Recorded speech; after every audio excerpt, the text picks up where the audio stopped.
top play nominees. We had quite a few of them, but when it was all said and done, you guys thought that this play was the best of the best, and I agree.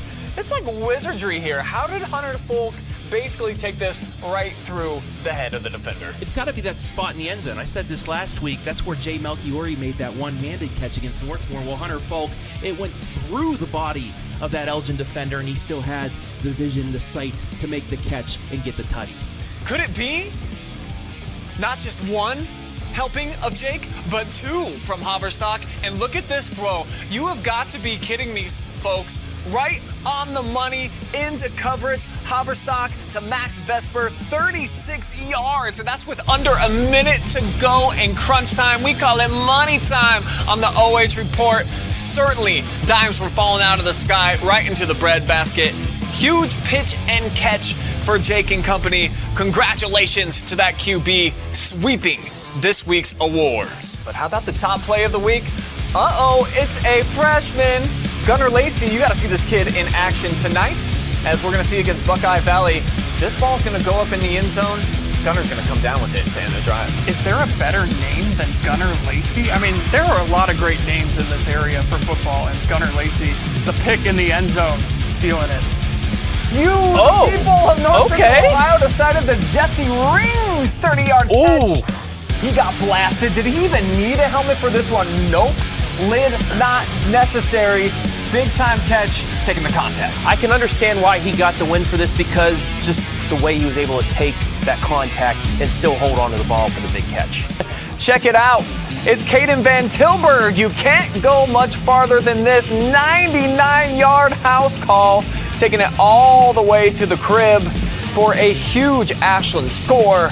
That's why he gets the top play of the week to go along with his teammate as your Friday night phenom. So big congratulations to the entire community of Ashland for getting out, showing some support, weighing in with the votes. And it wasn't even close for the top play. 52% of you out there thought that this was the best that you saw. Check out this big throw, and then Austin Niederkohr of Carey comes down in the corner of the end zone, the only touchdown of the game to beat Colonel Crawford. That was a battle of undefeated teams, so obviously this one carries a little bit more weight than your standard touchdown. I see what you did there. Carries a little more weight for Carey. Well done, Brian.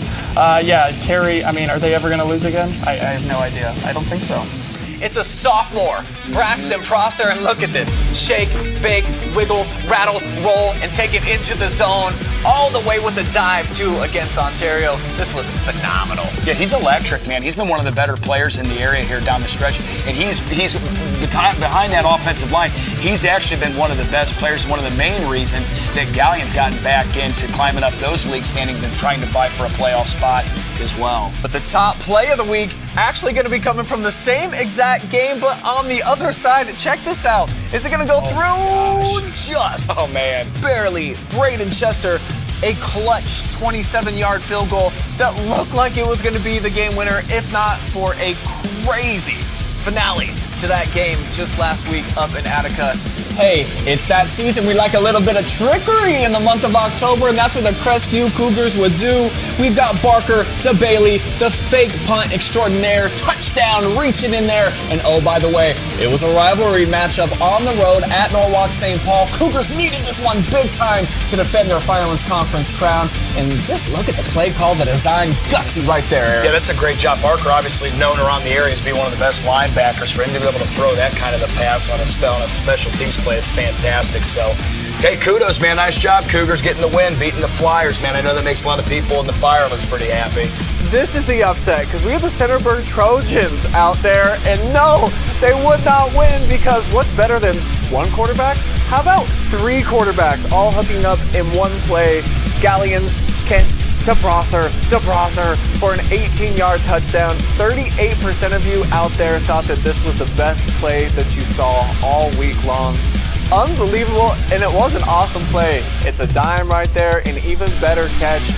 Three quarterbacks on the roster all combining to make some magic. Congratulations to each of those performers for making it happen in week number 10. Speaking of big performances, how about 56% of you out there on all of our social media thought that this was the best play that they saw all week? How about Mason Wolf hooking up with Zebin Proper, who's going to take it 63 yards. No one's even going to get a fingertip on him. That's how special he was with the big catch and then taking it in for the score in a blowout victory over the Shelby Whippets back in week number 11. The Knights advancing, of course. They're going to be showcasing their talents again in week 13. This team looks like they could be headed for greatness. They went to the Final Four last year in big part because of plays like this. That was your play of the week from week number 11.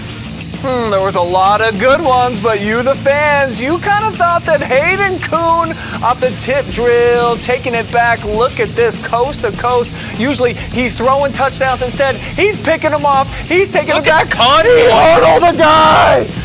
Cougars out on the charge. He would bring it back 97 yards to defeat Patrick Henry. Watch it in slow-mo. It is even better. The hand-eye coordination from this dude, Mr. Kuhn.